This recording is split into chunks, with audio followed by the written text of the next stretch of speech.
O Bilgi YouTube kanalıma hoş geldiniz. Bugün farklı renkli bir bebek ve tavşanıyla karşınıza geldim. Bebeğin özelliklerinden bahsettikten sonra adım adım, aşama aşama her ayrıntısıyla bebeğin ve tavşanın yapılışını sizlerle paylaşacağım. 3 bölüm halinde anlatacağım yapımlarını. Bu bölümde, yani ilk bölümde bebeğin kollarını ve bacaklarını öreceğiz. Bebeğin boyunun yüksekliği 32 santim. Tavşanın boyunun yüksekliği de 12 santim. Bebeğin tüm kıyafetleri, tulumu, ayakkabısı giydirilip çıkarılabiliyor. Şöyle tacı var. Tacını göstereyim yakından.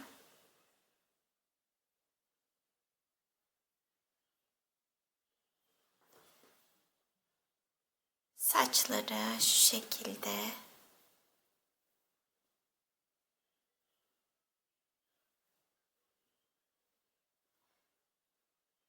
Tulumunda düğme var. Giydirip çıkarıyoruz.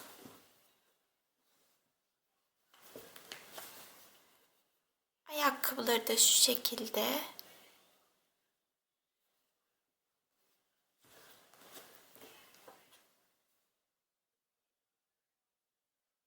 Tavşan da böyle. Şimdi tulumunu çıkarıp bir de kıyafetsiz halini sizinle paylaşmak istiyorum.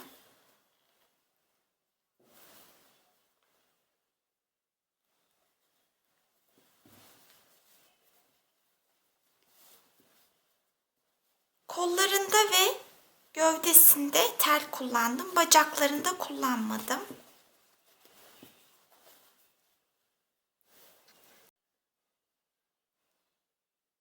Tulumu da böyle.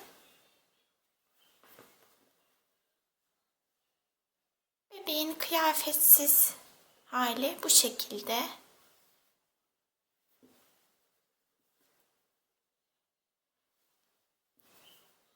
Kafasını şöyle oynar kafa yaptım, dönüyor.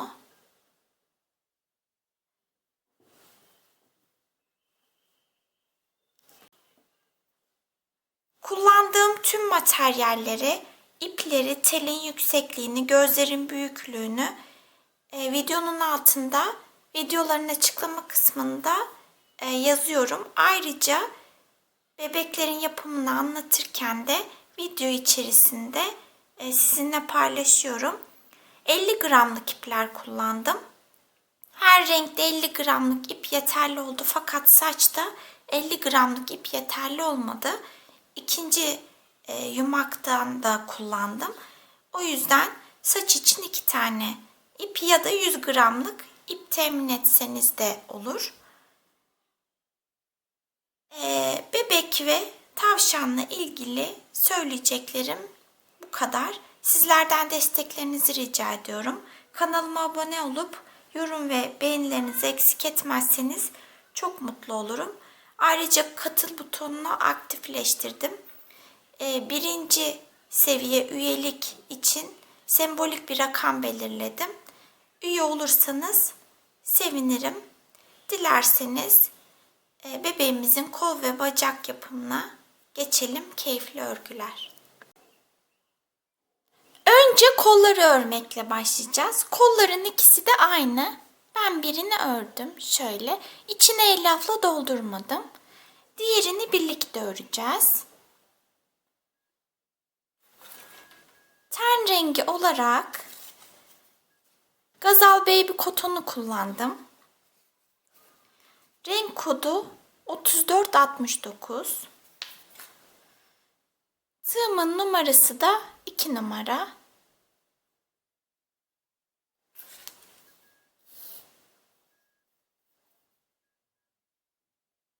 Başlıyorum. Zincir çekiyorum önce. 4 tane zincir çekiyorum. 1, 2, 3, 4. İkinci zincirden örmeye başlıyorum. Ben çapraz sık iğne kullanacağım. Tığımı ipin üzerinden geçiriyorum. Çapraz sık iğnede tığı ipin üzerinden geçiriyoruz. Düz sık iğnede ip tığın üzerinde kalıyor. Ben çapraz sık iğne öreceğim.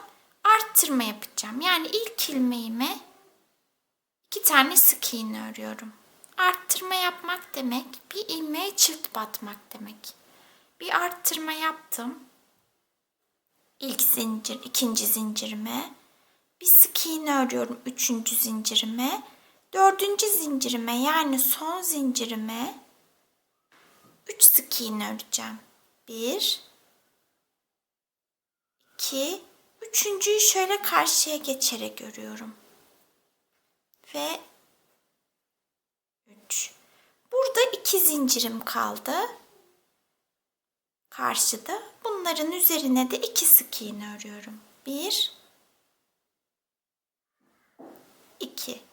İlmek sayım 8 oldu. İşaretleyici ip alıyorum. Nerede kaldığımı takip edebilmek için işaretleyici ip kullanıyorum. İnce bir ip aldım. Örgüde delik oluşmasın diye. Çünkü çıkardığımızda ipi kalınsa delik oluşuyor. Şuradaki ilk ilmeğime batıyorum. İlk ilmeğe batmak biraz zor. Ve bu ilmeğime arttırma yapacağım. Hepsini arttırma yapıyorum. 8 arttırma yapacağım. 8 ilmeğim var. Her birine çift batacağım. Bir tane arttırma yaptım. İkinci arttırmamı yaptım. Üçüncü arttırmamı yaptım. 4 5 6 7 8 tane arttırma yaptım. İlmek sayım 16 oldu. İşaretleyici ipe kadar örüyoruz. İşaretleyici ipimizin olduğu ilmek bizim ilk ilmeğimiz. Şimdi ilk ilmeğe battım. Sık iğnelerimi örüyorum. 16 sık iğnem var. 4 sıra boyunca 16 sık iğneyi örelim. 16 sık iğneyi 4 sıra ördüm. Bir sık iğne örüyorum. Şimdi baş parmak yapacağız. Popcorn yapacağım ben. Şöyle şurası. Burayı öreceğiz. Tığımın üzerine ip alıyorum. Elimi gevşek tutarak yapacağım popcornu. Önümdeki ilk ilmeğe battım. Tığımın üzerinde 3 ip var. Öndeki 2 ipi tığdan çıkardım. Yine tığımın üzerine ip alıyorum. Aynı ilmeğe tekrar batıyorum. Öndeki 2 ipi tığdan çıkarıyorum. Tığda 3 ip kaldı. Tekrar tığıma ip aldım. Aynı ilmeğe, hep aynı ilmeğe batıyoruz. Öndeki 2 ipi çıkarıyorum. 4 ip kaldı. Tekrar tığıma ip alıyorum. Dördüncüye battım. Aynı ilmeğe 4 kere battım. Öndeki 2 ipi tığdan çıkardım. Tığımın üzerinde 5 ip var. Hepsini aynı anda çıkarıyorum. Popcornumu oluşturdum. 4 kere battık aynı ilmeğe. 6 sık iğne örüyorum. 1. Şöyle dışarıya çıkardığımızda oluşuyor parmağımız. 2 3 4 5 6 sık iğne ördüm. Şimdi azaltma yapacağım. Azaltmayı bilmeyenler için göstereyim. İlmeklerimde, bizim ilmeklerimizde bir ön kanat, bir de arka kanat var. Ön kanatlara filo diyoruz. Tariflerde FLO olarak çıkar karşımıza. Arka ilmeklere de bilo diyoruz. BLO olarak çıkar karşımıza. Biz azaltma yaparken öndeki iki ilmeğimin ön kanatlarından alarak yapıyorum azaltmayı. Yani 2 olan ilmeğimi teke düşürdüm. Azaltma yapmış oldum. Devam ediyorum örmeye. 6 sık iğne örüyorum. 1, 2, 3, 4, 5, 6. İlmek sayım 15 oldu.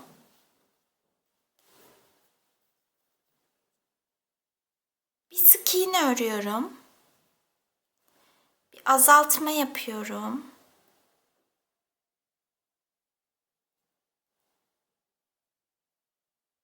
Kalan 12 sık iğneyi örüyorum.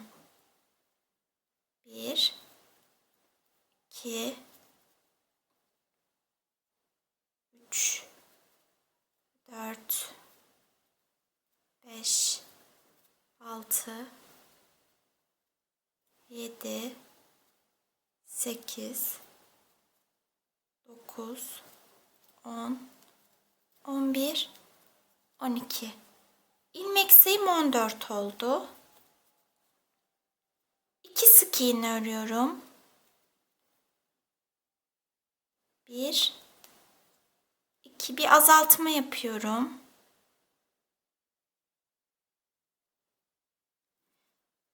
Bir sık iğne örüyorum. Bir azaltma yapıyorum. Bu 2 sık iğne bir azaltma, bir sık iğne bir azaltmayı tekrar yapacağız. 2 kere yapmış olacağız. Şu son azaltmayı yapamadım. Şimdi tekrar 2 sık iğne öreceğim. 1, 2, bir azaltma yapacağım. Bir sık iğne öreceğim. Bir azaltma yapacağım. İlmek sayımız 10 oldu.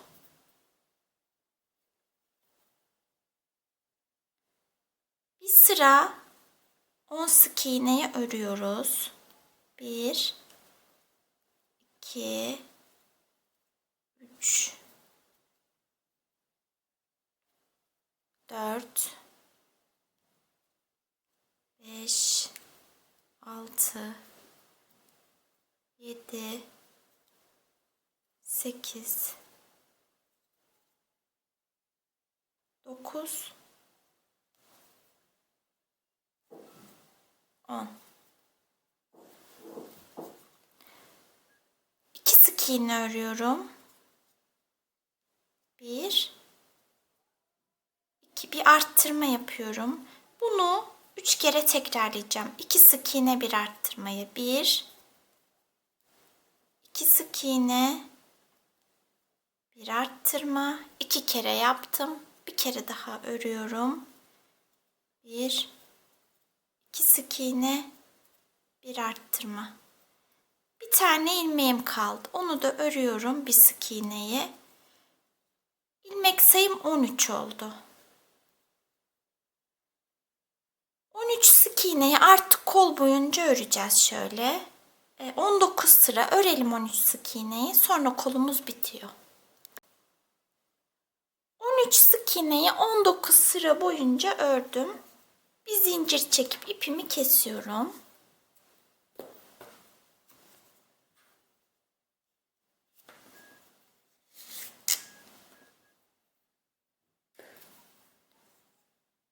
Kollarımızı bitirdik böylece. Şimdi bacakları örmeye geçelim. Önce çorap öreceğim. O yüzden beyaz iple başlayacağım.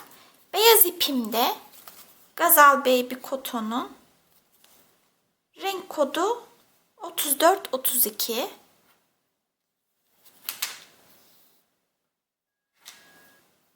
Önce sol bacağı öreceğiz.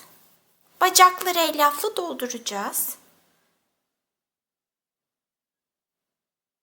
9 zincir çekelim. 1, 2, 3, 4, 5, 6, 7, 8, 9. İkinci zincire arttırma yapıyorum. İlk ilmeğime arttırma yaptım. 6 sık iğne örüyorum. 1, 2, 3, 4, 5, 6 sık iğne ördüm. Şu son zincirime 4 sık iğne öreceğim. 1, 2, ikisini karşıya geçerek öreceğim. 3, 4. Aynı ilmeğe 4 sık iğne ördüm. Karşıdaki zincirlerimin üzerine 6 sık iğne öreceğim. 1,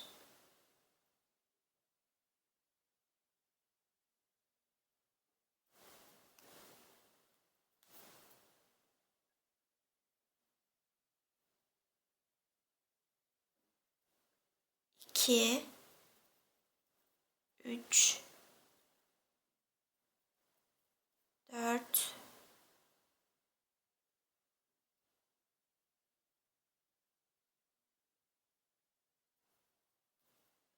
5 ve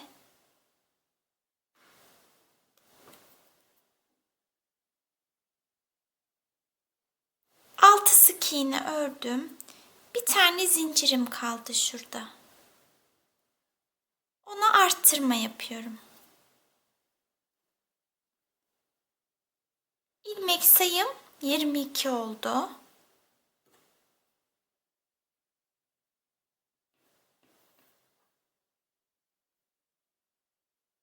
İki tane arttırma yapıyorum.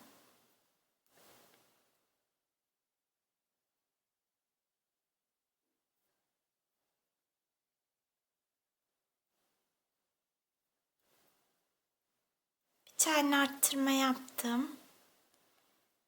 İkinci arttırmamı da yaptım. 6 sık iğne örüyorum. 1, 2, 3, 4, 5, 6. 4 tane arttırma yapıyorum.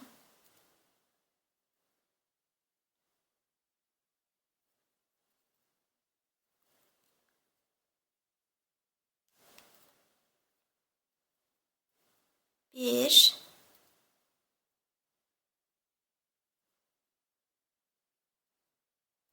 2, 3, 4 tane arttırma yaptım. 6 sık iğne örüyorum. 1, 2, 3, 4, 5, 6. 2 tane arttırma yapıyorum. 1,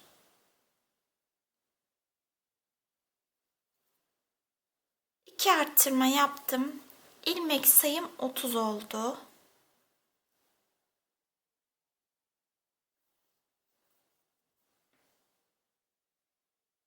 Bir sık iğne örüyorum. Bir arttırma yapıyorum. Bunu 2 kere yapacağım.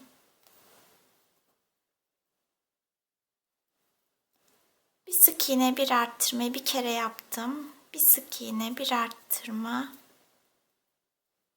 2 kere ördüm. 6 sık iğne örüyorum. 1, 2, 3, 4, 5, 6. Bir sık iğne, bir arttırmayı 4 kere örelim şimdi. Bir sık iğne, bir arttırma, bir kere ördüm. Bir sık iğne, bir arttırma, 2 kere ördüm. Bir sık iğne, bir arttırma, 3 kere ördüm.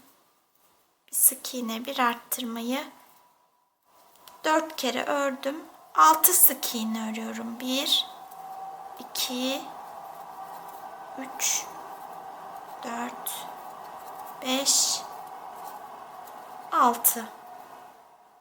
Bir sık iğne, bir arttırmayı 2 kere örüyorum. Bir sık iğne, bir arttırma, bir kere ördüm. Bir sık iğne, bir arttırmayı 2 kere ördüm. 36 sık iğnem var. Biz şimdi tabanı oluşturduk. Ben şöyle plastik bir parça kestim. Bunu böyle buraya yapıştıracağım.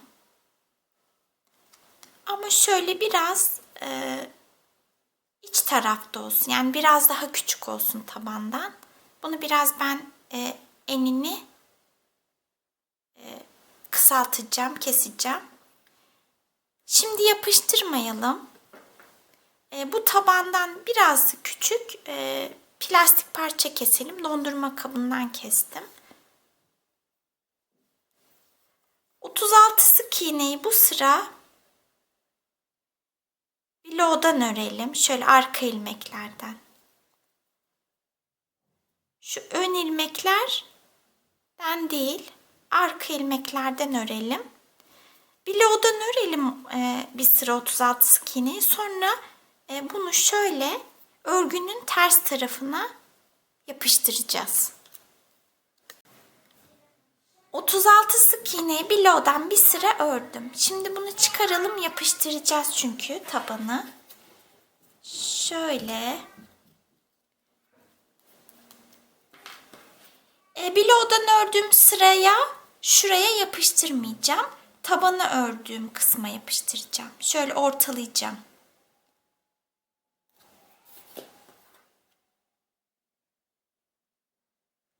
Bu şekilde yapıştıracağım. Şimdi kurumasını bekleyelim, örmeye devam edeceğiz. Örmeye devam edelim. En son 36 sık iğneyi biloğdan örmüştük. Şimdi düz bir şekilde örüyoruz. Her iki kanadı da alarak. 36 sık iğneyi 3 sıra örelim. 36 sık iğneyi 3 sıra ördüm. 8 sık iğne örelim. 1 2 3 4 5 6 7 8 sık iğne ördüm. 10 tane azaltma yapacağım. 1 2 10 tane azaltma yapalım. 10 azaltmayı yaptım. Kalan 8 sık iğneyi örüyorum. Şunu söyleyeyim. Azaltmadan sonraki ilk ilmeğimizi sık yapalım. Şurada delik oluşmasın. 1 2 3 4 5 6 7 8. İlmek sayımız 26 oldu. 26 sık iğneyi bir sıra boyunca örelim. 26 sık iğneyi bir sıra ördüm. 7 sık iğne örüyorum. 1 2 3 4 5 6 7. 6 azaltma yapacağım.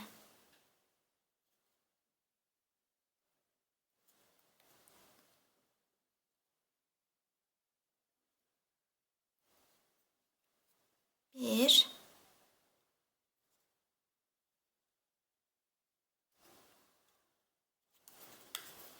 iki, üç, dört, beş, 6 azaltmayı yaptım. Kalan 7 sık iğneyi örüyorum. 1 2 3 4 5 6 7 sık iğneyi ördüm. 20 sık iğnem oldu. Bir sıra 20 sık iğneyi örüp içinde sıkıca elyafla dolduralım. 20 sık iğneyi bir sıra ördüm. İçinde doldurdum. Bacağın içine 4-5 sırada bir doldurmayı unutmayalım. 4 sık iğne örüyorum. 1 2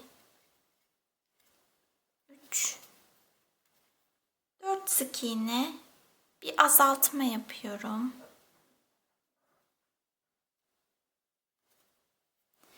8 sık iğne örüyorum. 1 2 3 4 5 6 7 8. Bir azaltma yapıyorum. Kalan 4 sık iğneyi örüyorum. 1 2 3 4. İlmek sayımız 18 oldu. 18 sık iğneyi 2 sıra örelim. 18 sık iğneyi 2 sıra ördüm. 17 sık iğne örelim.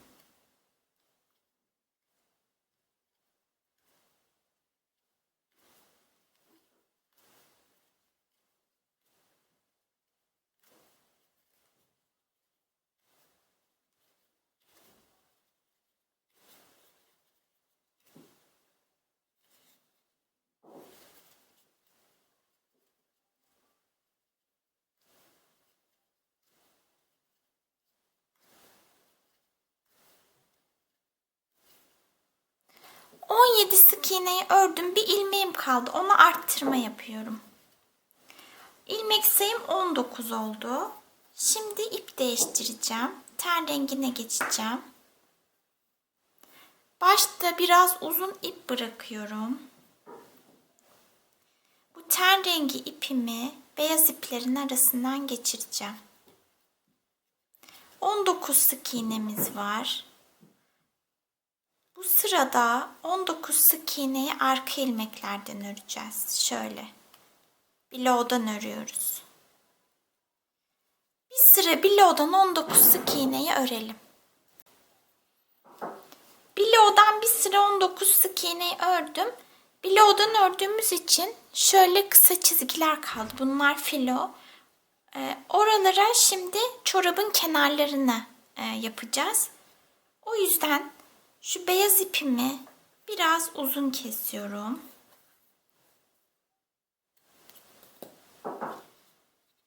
Ve ipimi şu son ilmeğini oradan geçireceğim. Beyaz ipimi dışarıya çıkaracağım. Şöyle.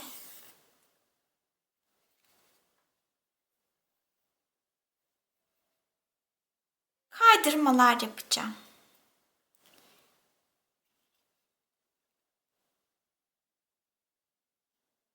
19 ilmeğim vardı.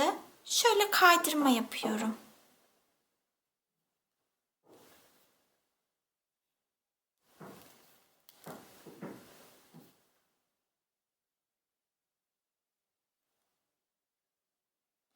...19 kaydırmayı örelim. 19 kaydırmamı yaptım. Bu beyaz ipi içeriye alacağım.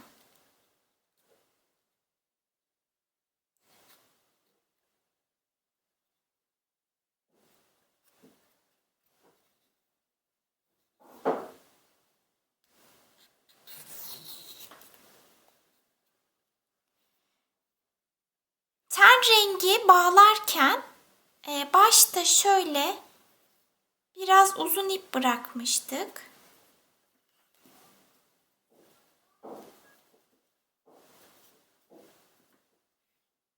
Bu iple beyaz ipi birbirine bağlayalım. Sökülmesinler, sağlamlaştıralım.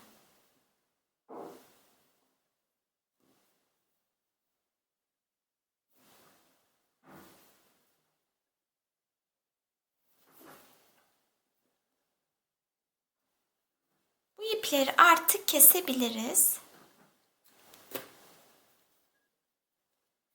Ten rengi ipimizle örmeye devam ediyoruz.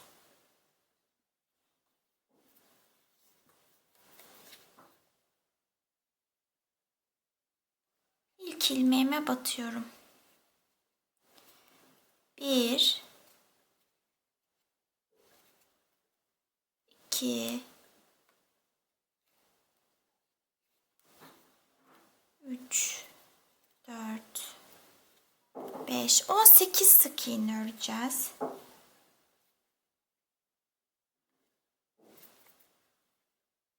6, 7, 8, 9, 10, 11, 12, 13, 14, 15, 16, 17, 18. Bir tane ilmeğim kaldı. Onu arttırma yapıyorum.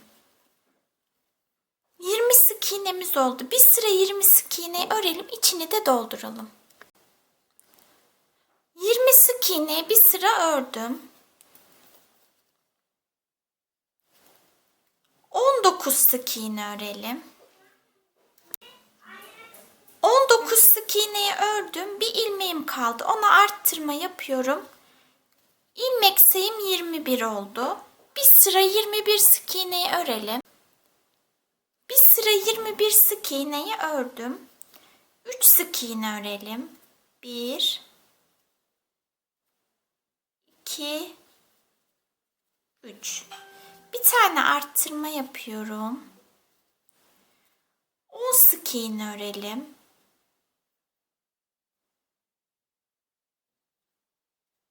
1, 2, 3, 4, 5, 6, 7, 8, 9, 10. Bir tane arttırma yapıyorum. Kalan 6 sık iğneyi örelim. 1, 2, 3, 4, 5, 6. İlmek sayım 23 oldu. 2 sıra 23 sık iğneyi örelim, içini dolduralım. 23 sık iğneyi 2 sıra ördüm. 3 sık iğne örelim. 1, 2, 3. Bir azaltma yapalım. 10 sık iğne örelim. 1, 2, 3, 4, 5, 6, 7, 8, 9, 10. Bir azaltma yapalım. Kalan 6 sık iğneyi örelim. 1, 2, 3, 4, 5, 6. İlmek sayımız 21 oldu. Bir sıra 21 sık iğneyi örelim. Bir sıra 21 sık iğneyi ördüm. 7 sık iğne örelim. 1, 2, 3, 4, 5, 6, 7. Diz kapağında arttırmalar yapacağız şimdi. Bir kısmı bacağın iç tarafına bakacak. 6 tane, 1, 2, 3, 4, 5, 6 tane yapacağız. Bir kısmı ön tarafa, bir kısmı iç tarafa bakacak. Siz daha bu tarafa baksın istiyorsanız 7 sık iğne değil de 8 sık iğne örün. Ben birazı iç tarafa baksın istiyorum. 1, 2, arttırmalar yapıyorum. 3, 4, 5, 6 tane arttırma yaptım. Diz kapağını oluşturdum. 2 sık iğne örüyorum. 1, 2. 3 tane azaltma yapacağım. 1 2 3. İlmek sayım 24 oldu. Bir azaltma yapıyorum. 22 sık iğne örelim. 22 sık iğneyi ördüm. 23 sık iğnem var bu sıranın sonunda. 6 sık iğne örelim. 1 2 3 4 5 6. 6 tane azaltma yapalım. 1 2 3 4 5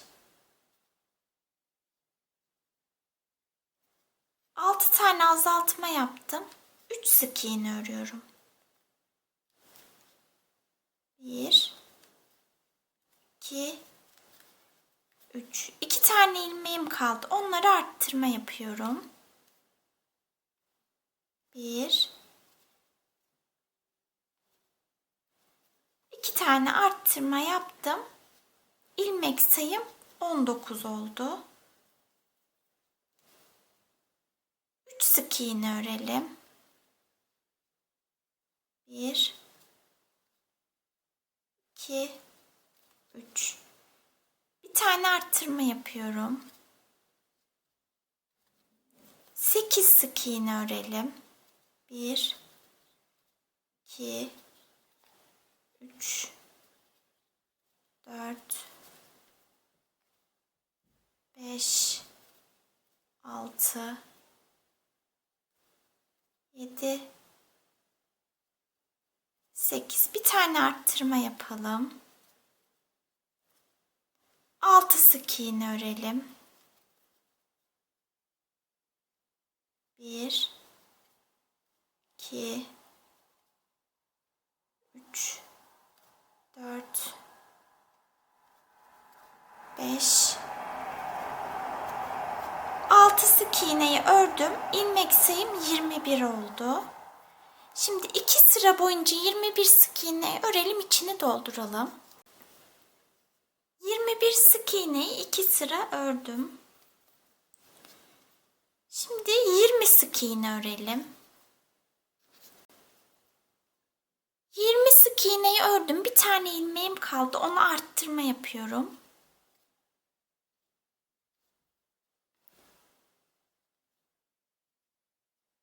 İlmek sayım 22 oldu. Bir sıra 22 sık iğneyi örelim. 22 sık iğneyi bir sıra ördüm. 4 sık iğne örelim. 1 2 3 4. Bir tane arttırma yapalım. 10 sık iğne örelim. 1 2 3 4 5 6 7 8 9 10. Bir tane arttırma yapalım. Kalan 6 sık iğneyi örelim. 1 2 3 4 5 6. İlmek sayımız 24 oldu. 3 sıra 24 sık iğneyi örelim. 24 sık iğneyi 3 sıra ördüm. Şimdi iç çamaşırı yapacağımız için yine beyaz ipe geçeceğim. Son ilmekten iplerimi çıkarmadım.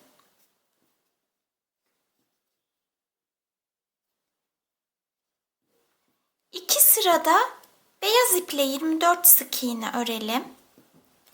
Şu başta bıraktığımız beyaz iple ten rengi ipini birbirine düğümleyip ikisini de keselim. 2 sıra 24 sık iğneyi örelim. 2 sıra 24 sık iğneyi ördüm. Şimdi son sıradayız. 19 sık iğne örelim. Sol bacağımızın son sırasına 19 sık iğneyi örüp bir zincir çekip ipimi kestim. Sol bacağı bitirdik. Şu son ilmeğimiz bacağın iç tarafında kalacak. Şimdi sağ bacağı da sol bacakta ördüğümüz gibi öreceğiz aynı şekilde. Sadece şu son sıradaki ilmek sayısında farklılık olacak. Yani en son beyaz iple 2 sıra 24 sık iğne örmüştük. Onları örelim, son sırayı örmeyelim. Aynı şekilde örelim sağ bacağı. Sağ bacağı da sol bacakta olduğu gibi son sıraya kadar ördüm. Şimdi son sıradayız. Son sırasında 9 sık iğne örüyorum. 1, 2, 3, 4, 5, 6, 7, 8, 9. Sağ bacağımızı da bitirdik. Sol bacağımızı örmüştük. Bacaklarımız bu şekilde. Bacaklarımızı ördük, bitirdik. Bu ilk bölümün sonuna geldik. Kolları ve bacakları ördük. İkinci bölümde bebeği örmeye devam edeceğiz. Tekrar görüşmek üzere. Hoşça kalın.